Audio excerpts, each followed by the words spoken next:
And this is Bubbles, my horse. She was named by my 3-year-old granddaughter, when my granddaughter was 3. So who not going to tell a 3-year-old I'm not naming it after what she said. But yeah, what I wanted to do is go through packing your individual horse for trekking. And what I have on here, you can use for a 3-day, 2-day, 3-day trek, or a long trek if you're with guys that have pack horses, where you can put more gear. But this is the essentials, the basics of what I actually carried on a 700-mile, 30-some day trek with Bubbles in 2019. I am not a horse expert. I am not a horse trainer. I am pretty much the horse operator, which is, if you go back and study the fur trade and the trappers, most of them were just like me, just an operator.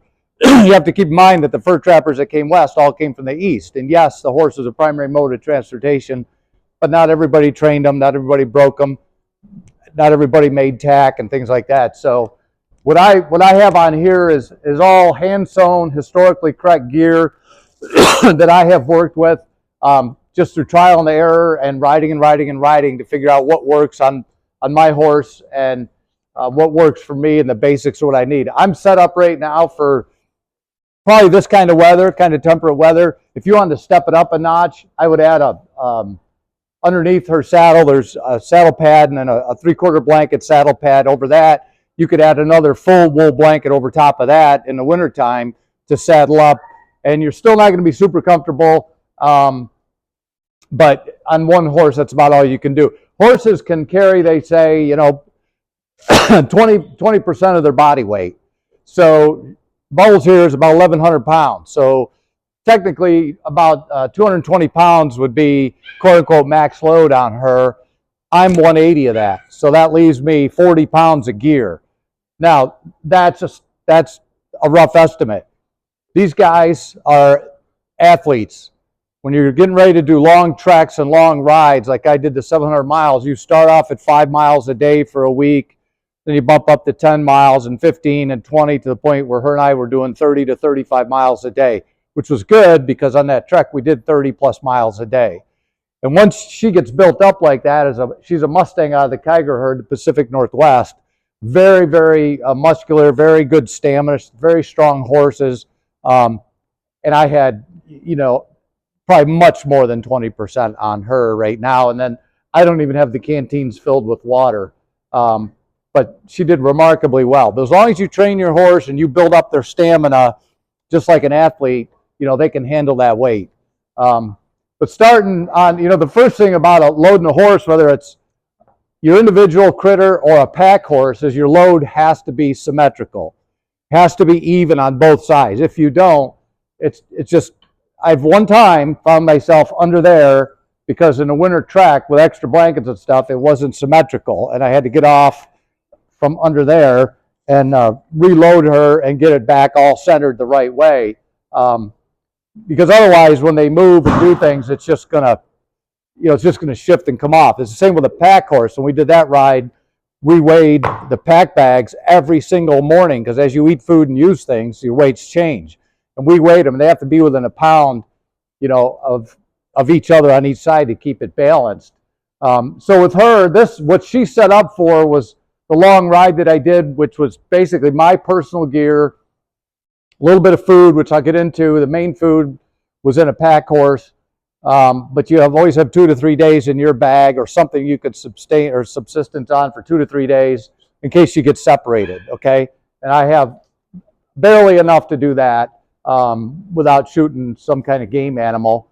But on this side of her, you can see, I have her picket pin and her hobbles. Actually, let me start at the front because anybody here ride at home, have horses? Because the one thing you'll notice different about her from modern equestrians is her bridle is over top of her halter.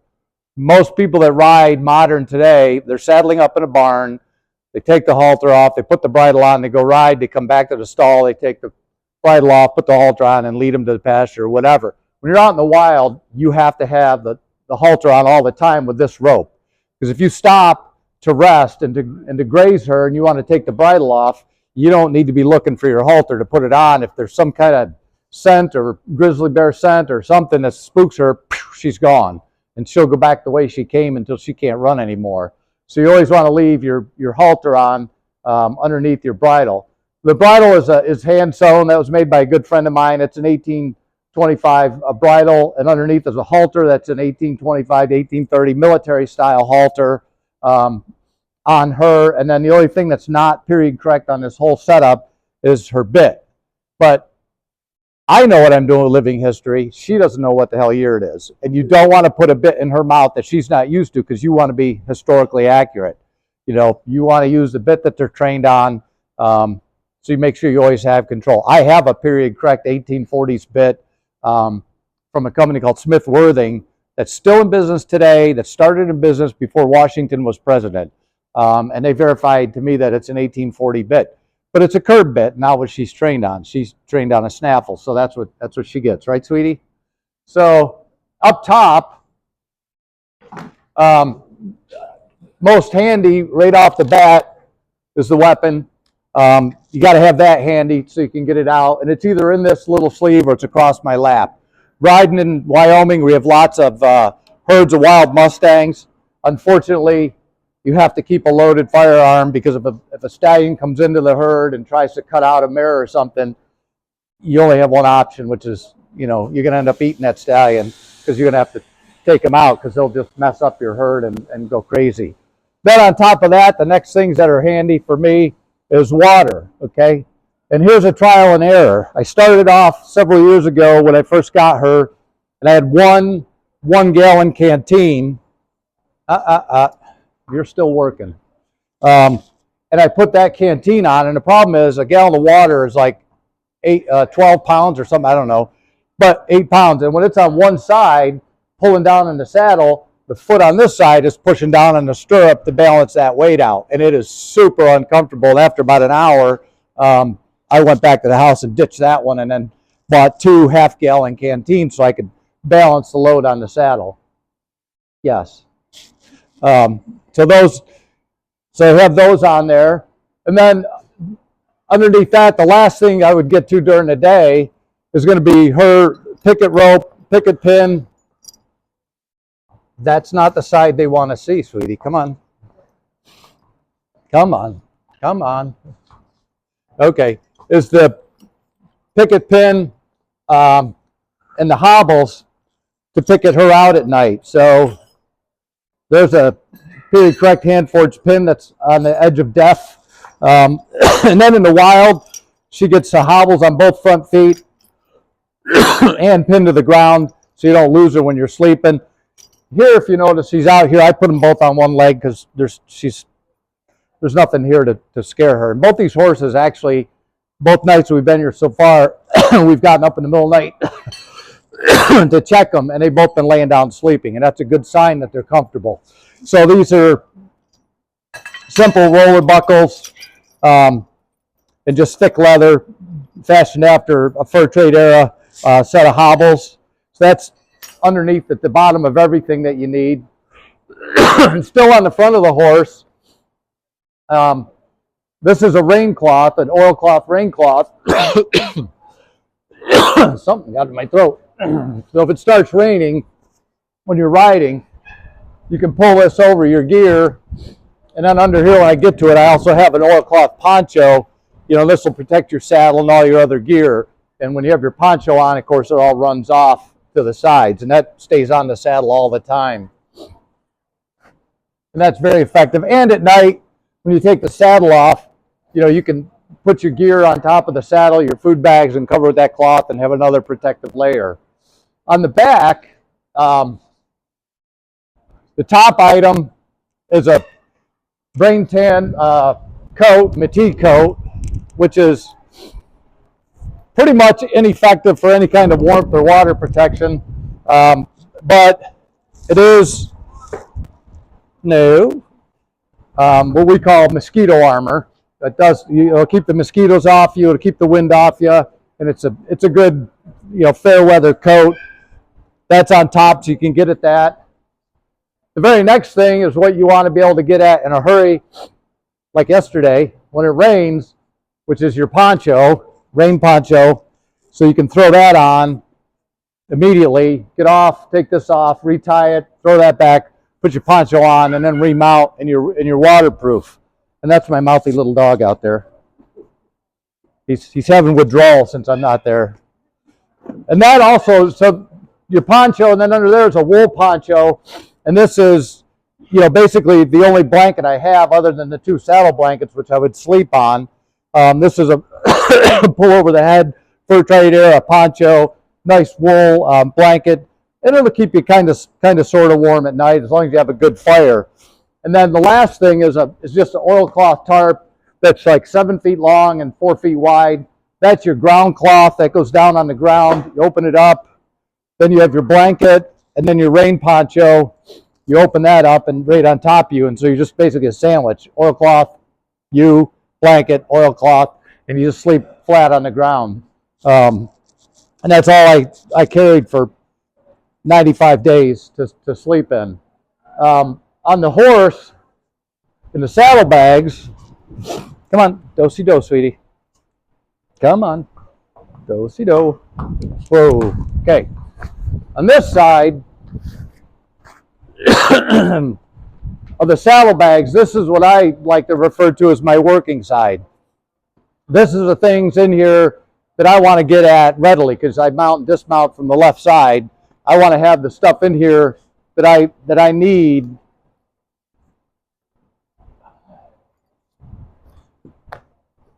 And in there is a cooking pot. If you read my trekking tips, this is a cooking pot and ceramic cup that I carried for 95 days, and that's it to cook and eat out of. You make coffee, pour it in there, make your morning oatmeal in there, eat it, make another cup of coffee, use the coffee that you're making to clean out your pot. And then I carry a luxury item, which I would say that the fur trappers did not carry these things other than maybe a spoon, because they made a lot of soups, stews, and things like that. A lot of their food was boiled, so they would probably had a spoon. I also carry a fork and a pig bristle toothbrush, and that's all wrapped up in one of my daughters, when she was very young, one of her old moccasins that got revised into a utensil holder. And I have a sewing kit. I keep a sewing kit in there. You always need a sewing kit to repair your tack. And every piece of leather on here is left long, okay? Extra leather in case you got to repair something. It's built right into your saddle. There's this length on the side that I tie, and on the other side there's that much on that side too, so you can fix and repair anything. I added the tapaderos, which I handmade. They're very important when you're riding in sagebrush and thick brush, all that, protecting your feet. In the cold weather, they keep the wind off. They're not going to keep your feet warm, but they'll keep the wind off them and stuff like that, and they help a lot. And then there is also, I keep little modern luxury toilet paper. Never know when you need that. And then in the bottom is always ropes and things. If I want to use my canvas or something for some kind of shelter, I always have ropes in the bottom. I keep a compass, a period compass in there, in the bag. And that's kind of the working side. The only other thing in there is a bar of lye soap. I keep that in there. And so this is, all these things are always on this side every time. So if you stop at night, you know where you're going and to get what. You know, you're not searching, where did I put the soap? Where did I put my sewing kit? It's always right there on the same side. The other side, all right, honey, come on. You've done this before. There you go. Okay. The other side, this is stuff that I would carry in case I get separated from the group. I'm going to have in here, that's coffee, elixir of life. I carry about 1.5 pounds. This particular bag that I have with me is dried potatoes. It's probably 3 or 4 meals worth, enough to sustain you till you get back to your pack horses. I do carry a period document protector, so I put my wallet, all my valuables, you know, your car keys, things like that go in there, so they're protected from getting soaked and wet. when you get back. And then again, more all kinds of just bottom of the bag, leather lacing and thongs to repair stuff. You never know when you got to repair a bridle or, or something. You got to have all that stuff with you. And that is it. That is all I carry when I trek with her, and that's all I carried on that 700-mile ride. And let's go back to this side. Yeah. Can't hear me? All right. How about that military voice? Okay. The last thing is on here, her lead rope is daisy chained on there. If you fall off or you want to, really quick get control of her, it comes right out, and you got control of your horse. She's never bucked me. She's never done anything to get rid of me. She's a great horse. I've never had to use this other than when I'm leading her from place to place or holding her while we take a break and she eats. But that's kept on the saddle, and that's just a real quick tie. You can leave it like that, so you can pull it and release it, or you can put it through the bottom loop, and it kind of locks it on there. And that's really it. And this is, as far as I could tell, other than probably my ceramic cup and my copper pot, are probably the only two things that may or may not have been carried by a trapper. They ate a lot of fresh meat. They were killing something every day. They're cooking meat on a stick or over a fire, just throwing it in the coals. They're basically eating with a knife. And I'm not even sure they carried a fork, but they would have carried probably a spoon, again, because they boiled almost all their meals. Frying was not a thing in the mountains. Always boiling meat, and then whatever they could forage for greens in the woods and stuff like that. So fork really wasn't necessary to them. Coffee they definitely would have had. The dried potatoes definitely not, but in today's world, I can't just go out and shoot every time I ride unless it's during the hunting season. Unfortunately, on our journey in 2019, we're on horseback in July and into early August, and there was no hunting allowed. We couldn't shoot anything, so we had to carry all of our own food. Ashley and his men were able to ride the rivers and the green grasses, and of course they would hunt all along the way. And if one of their horses went lame, well, they shot it and ate it. There's plenty of documentation. Horses never went to waste. Once they broke a leg or got injured and they couldn't be healed, they ate them. We did not want to do that, so we packed enough food. But we didn't lose any horses. We had 9 animals on 700 miles, and we didn't have any issues. But that's pretty much boils it down to the bare minimum. If you read Muzzle Blast Magazine, I do an article in there called Lucky's Trekking Tips, and my common theme all the way through those is minimalist. Less is more. When you get to the woods, first of all, if you go back to the 1960s, rendezvous era, the more things you carried, the cooler you were. And if priming horns are a classic example. I'll not right here in this forum, but I would be happy to go out in the field and debate anybody on the existence of a priming horn in the period. They did not exist. There's only one first-person account that I know of granulation, and it was a keg of powder during the American Revolution, and this guy in his journal describes as it settled, they scooped the course off for the top for the cannon, the next course for muskets, the next course for rifles, and then the bottom fines for pistols. So priming horns are just another thing that people look cool carrying them. Candle lanterns, little tiny trekking lanterns.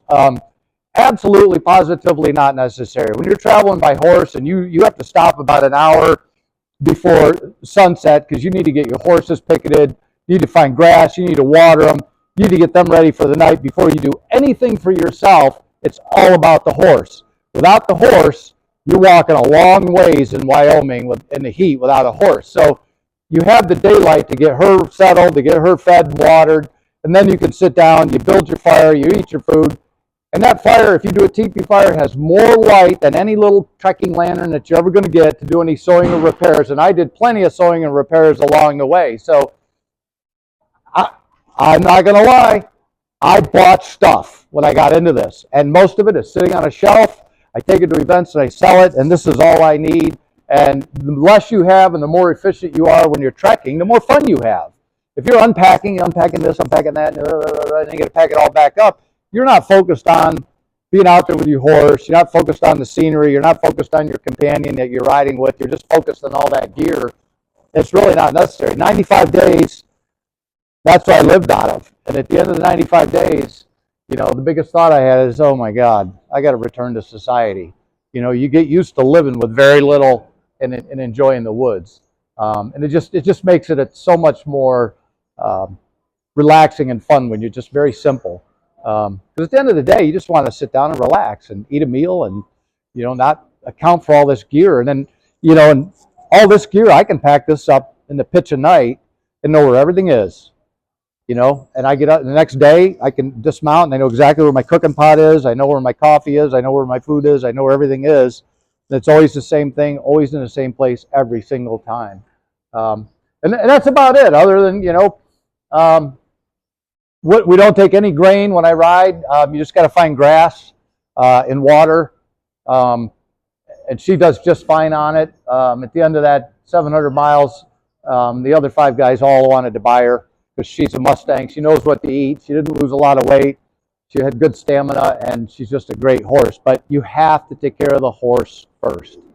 You've got to take care of the horse. That's your transportation. We don't have the luxury today, like Ashley on his horse part of the journey had 100 horses. If you lose one, you just cross level the loads, you eat that one, and you keep moving. Well, when you only have 6 guys and 6 horses to ride and 3 pack horses, you got to take care of the horses, and they'll take care of you. This thing she's precious.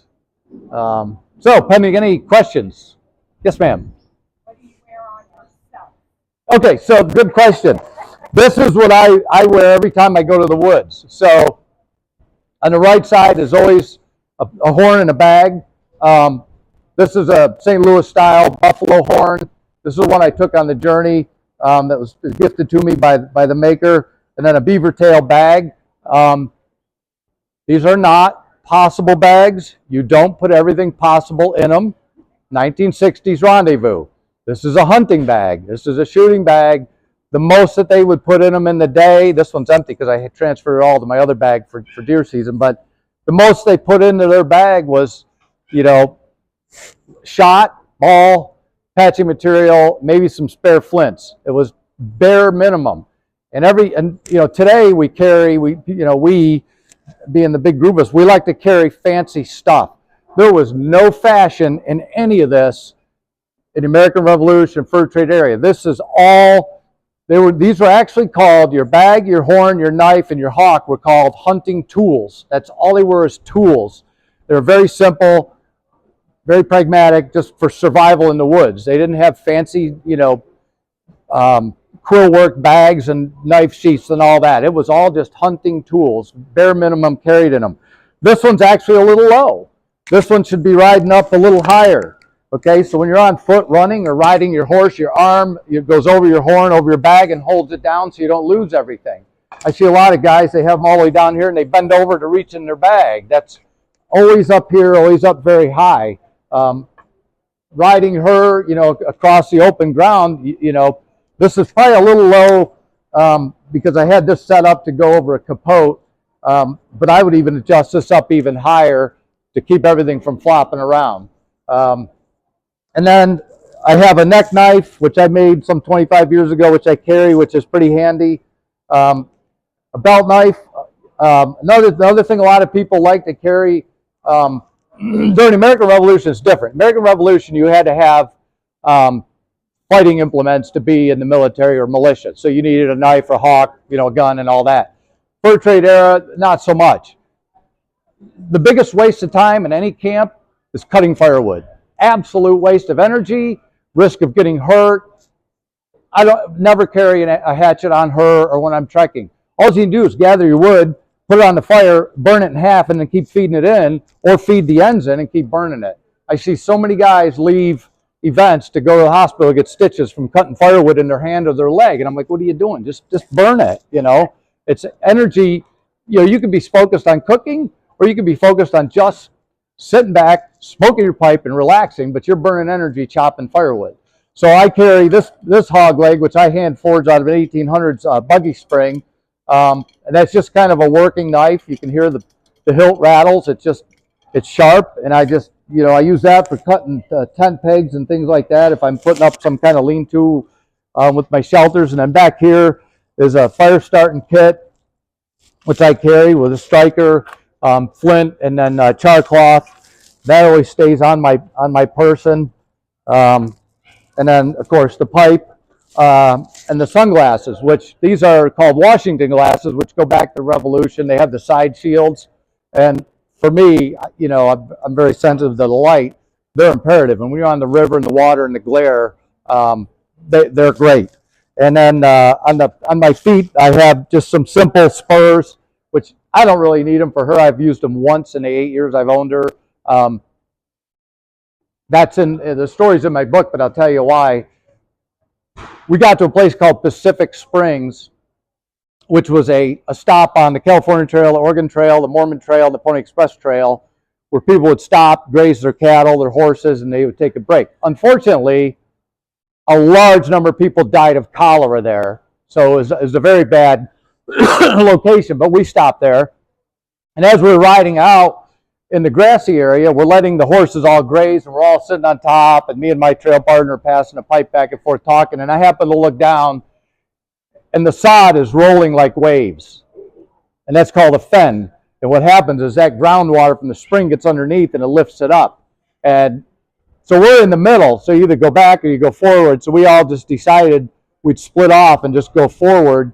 Her and I went maybe from here to that pillar, and we broke through, and she went down probably to here in the water, and I kept her calm, and I leaned over and I just talked to her like a kid. I said, listen, Bubbles, we're in a world of hurt. I said, we got to get out of this. And I said, I'm going to give you some spurs, and it's going to hurt, but I need you to get me out of here.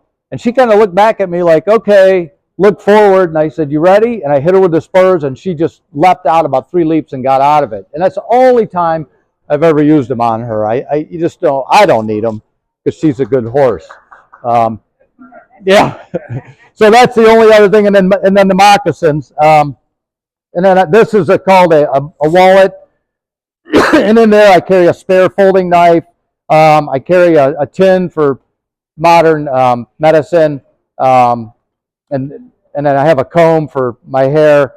And that's about it. And another little tin for some pipe tobacco, and that's it.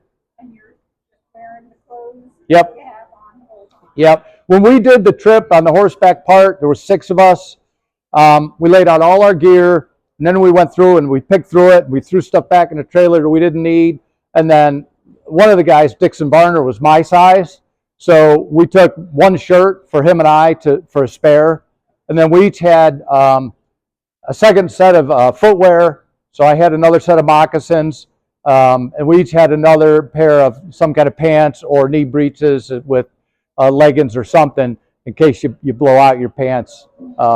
We had that, and that was it. And the shirt I had on yesterday, the brown one, I don't know if you saw that. I wore that for 2 months straight, and yesterday I took it off and it just shredded across the back. It was so faded and wore out. But this was the only other shirt that I took with me on the journey with these pants. That's a sad feeling. It was sad. I was very sad because that shirt has miles on it. It had patina, as they say. And then the last thing I will say is this facial growth, absolutely 100% improper. I did a lot of research, and I wrote a paper, got some peer reviews on it, and facial hair did not hit the United States as a fashion trend until 1850. In fact, in my paper, there's an accounting of a guy in 1830 who's accosted on the street. He's beat up by 7 guys. Then he's arrested and put in jail for having a beard, because a beard was seen as slovenly and lice and being dirty, and it was unkept. In the mountains, the Indians did not trust you. They said you had your face on upside down, so they shaved. If you look at the trade list, there's hundreds or thousands of razors headed west. So shaving was traditional. During the American Revolution, General Washington's order was, at a minimum, you shave Sunday morning and Wednesday morning. No beards, no growth. And keep in mind, the trappers were military. They were in a company organization. They were military based. They would have shaved. One of the statues out here, I can't remember who it is. It might be John Coulter or one of them, but they show him at the time of his death with a beard. Absolutely not. The time he died, he was in military service. He would have been clean shaven. So the beards they're not authentic. They would have shaved regularly out there. They were as fashion oriented as we are. Keep in mind, the whole trapping industry for beaver felt was what? For a fashion for the beaver hat, until silk took over about 1838 to 1840. So yeah, they would have shaved, and guys that wear the big old boofy beards and go to rendezvous, not correct. They would have shaved. And as a side note to that, during the American Revolution, in my research, barbers, haircutters, and shavers worked under the same roof. They had a falling out as co-business owners, I think in the early 1780s, I have in the paper, and they separated. And so before that, you would go to the same place, you get a haircut and you get a shave. They had a falling out over something, and they separated. So then you had to go to one building to get a haircut and go to another one to get a shave. But Jefferson, Adams, all them, they all shaved. They all went to somewhere to shave. The only one that shaved himself 7 days a week without fail was His Excellency George Washington. Every day he shaved, every morning. Don't know why, but he was adamant about it. So the mountain men would have shaved as well. Okay, other questions? Got really off into. Yes, sir. About riding in the woods. Where are you from? So I grew up in upstate New York, and then when I got her, I was living in Texas in the military. When I got her, a friend gifted her to me. I sent her to a trainer in Texas, then had her shipped back to New York when I retired, and that's where I ride now. So she is unshod. Back where I am in the East, you don't have enough rocks and things to hurt their hooves, so I don't shoe her. In Wyoming, I did have shoes put on her because everybody else did, and I didn't want to be that guy that didn't shoe his horse, and I got the one that goes lame. But since then, in 19, she's never had shoes on her. They don't need them, and neither does our other horse, Tango. He doesn't have shoes. Might be different if I was living somewhere else. Yeah. Yes, sir.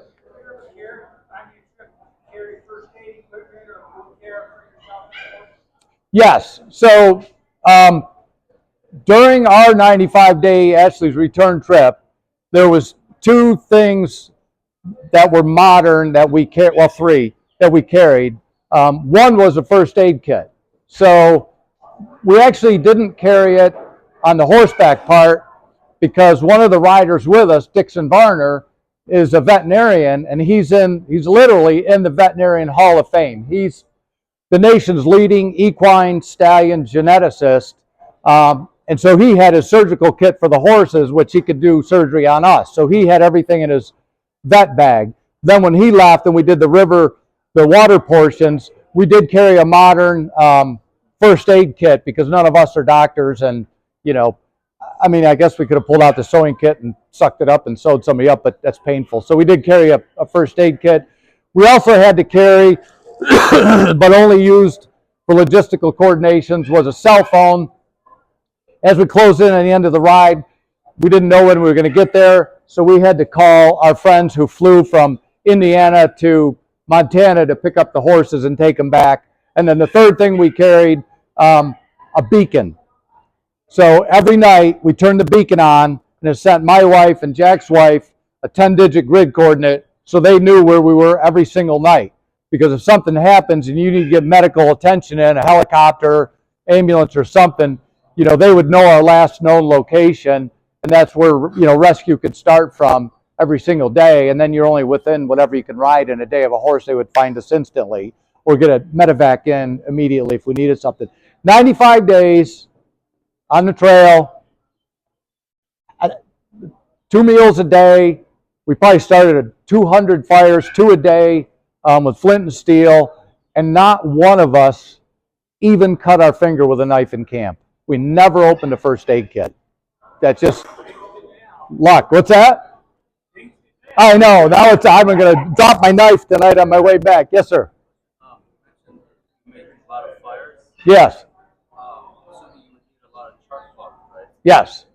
So would you have brought it with you, or was it just taken off the clothing? Yeah, you take it with you.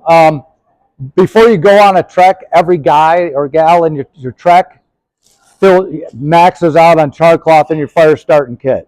And then if you run out, you make some out of your shirt, you know. Or you can find punk wood. If you find punk wood, you can make char in the fire with punk wood and then throw that in your kit. You can find a lot of things in the woods to make char out of. Elk poop works, you know. Punky wood, grab punky wood, throw it in your bag. When you get a chance, you burn it, and make char out of it, and throw it in your fire starting kit. What's that? I like punky. Yeah, punky wood works great. Yep. Well, accidentally makes fire. Yes, it does. Yeah. How often do you have to stop given that you want to give the horse a rest? And how would you know when you have to stop it? It's too much on it. So we rode, we all trained heavily, so we knew they were ready to go.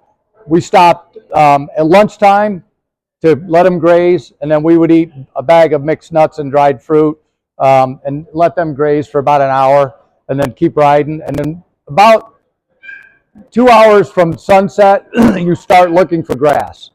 And then, you know, when you stop at night, depends on the best grass, where there's enough grass for all your horses, and then you stop for the night, and then they get a good 7-8 hours rest. Yep. Yep. Other question? Yes, sir. They need water every day, once a day. Once a day, pretty much. And any time you're riding and crossing water, you always let them drink. And you know the old saying, you can lead the horse to water, but you can't make them drink. It's absolutely true. You can be in the hottest day in the world, like we were, stand in the middle of a river to cross, and they'll just look down and they'll be like, yeah, whatever. You know. So you just every time you pass water, you let them drink if they want it. But they do get when they feed at night with the dew, they'll get a lot of moisture in the grass, and that helps them. But they're pretty hardy. She's pretty darn hardy. She's pretty patient. Yes. So did you ride before you had this horse? Very little. So because I spent a career in the Army, I never owned a horse. I didn't really ride growing up. In 2017, I went to a rendezvous where my buddy Jack mentioned this trip, and I said I'll do it. And I got to the rendezvous site, and I was the first guy there. And the site was up this hill in Idaho. So I took my first load up. It was my first day of retirement from the Army. And I got up there and I thought, oh, that's not too bad for an old retired dude. You know, that was an easy trip. Then I went down and got the second one. It got a little harder. By the time I made the third trip with my gear, I was sitting up there huffing and puffing. And I said to myself, you need a horse. I'm done walking. And so that was in 17, and in June of 17. And I got her that fall, and I've been riding her for 8 years now. So nope, did not grow up on a horse. Yeah. But they are amazingly bondable animals. They'll bond with you. I know people that barrel race, and before races, the horse can synchronize its heartbeat with you and feel your mentality. And if you're hyper, they're hyper. If you're calm, they're calm. Great PTSD animals, great emotional support animals. I mean, to me, riding cracks my back. It's like a chiropractor visit, not for free, but chiropractor might be cheaper. So, yeah. But it's a lot of fun. I mean, it's enjoyable. You see a lot of ground off the back of a horse, and you can have a nice bond. So, other questions? What was the trail? Was it an actual trail? So, yes and no. So, when we left Southwest Wyoming, we started on a guy's land that bordered the original rendezvous site. They wouldn't let us on the original site to leave from. So Joe Hickey let us start on his. And actually the 200th anniversary of that trip is on his land, and I'm going to be going out to that with my wife and another friend to celebrate the 200th anniversary. But so he left from there, And he was able to follow the Green River, I think the Black River's next, maybe the Popoaggie up through what's today Riverton. And he stayed on the rivers and the green grass all the way up to through Thermopolis up into Fort Smith, Montana. We couldn't do that because the original route goes through a Crow Reservation. I worked for a year to get permission to ride.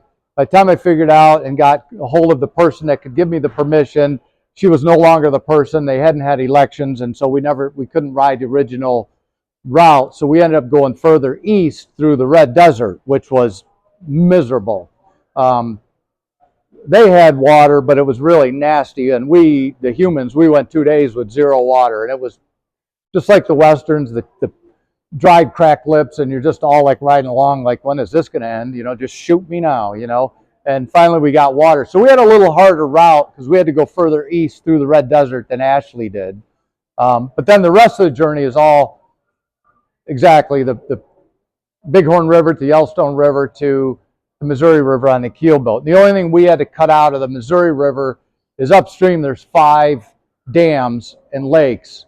And a keelboat's, ours was built true to design, and they were built with, a gap between the planks, and they're filled with tar and oakum, and then when they get wet, they actually calculated the moisture content, which our builder, our friend Bill did, and then when they get wet, they seal up. Well, if you start taking them out of the water, transporting them, putting them back in, you're going to, expand, shrink to the point where it's just going to be a sieve. So we had to put the boat in for the first time. It pretty much sank almost. We pulled it out. We figured out there's a couple of manufacturing flaws by Bill, the hand carpenter. So we had to cut the boat open and fill some areas because modern 2x4s are round corners, not square. So when the planking went over, there was a gap on 2 places on both sides. Then when we put it in, it did swell up and shrink perfectly. But we couldn't come in and out of those lakes and those dams 5 times. So we had to cut that part out. Somebody, yeah. Oh, maybe they're talking back there. Somebody over here had a question. Yes, ma'am. Now I see your wife rides with you. Yes. Did she ride before too? Or? No. I forced her into that. Okay, that was my question. Yeah, because I was not getting rid of my horse, and I said, I can ride alone or you can ride with me. So we got Tango. Yeah. The only thing I will tell you about buying horses, I can't look at a horse and tell you if it's a good horse or not. I don't understand conformation all that well enough. But my experience and my friend's experience and my family's experience with horses, good and bad, if you do buy a horse, it's not about the horse so much as it is about who are you buying from. Who are they giving you the truth about the horse? I have a brother that was sold a Pasifino. The owner and the veterinarian hid some medical issues, and a few years later they had to put it down. And so you have to, to me it's all about who you're buying from and do you trust them. And both these horses came from people I would trust with my life. And they've been fantastic. They spook at nothing. They're just unbelievable. And you're wearing an Arrow Rock shirt. We stopped at Arrow Rock. Yep. What's that? Yeah. Yeah. These guys at Arrow Rock took us to General Ashley's grave on some private property and had a feast fit for a king there for us. And we had a great time at Ashley's grave. Thank you. Any other questions? Okay, thank you very much. Thank you. Thank you, Bubbles. I wish I could teach her to take a bow. You take a bow, honey? No. Okay.